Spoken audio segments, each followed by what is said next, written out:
নিজের জীবনটাকে না নিজের মতো করে তৈরি করো, নিজের মতো করে বানাও, নিজের মতো করে চলো।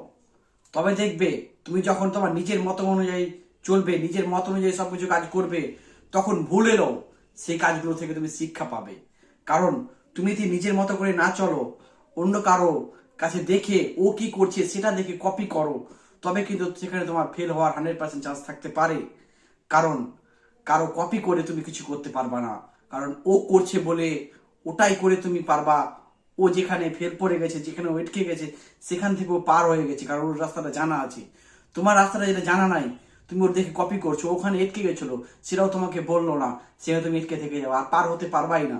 তাই জন্য নিজের মতো করে চলো, নিজের মতো করে লাইফটাকে জিতে শিখো। দেখবে তুমিও ঠিক মতো সবকিছু করতে পারবা। তাই জন্য নিজের মতো ভাবে চলো, তোমার যেটা মন চায় সেটা তুমি করো, দেখবা তুমি ঠিকই পারবা।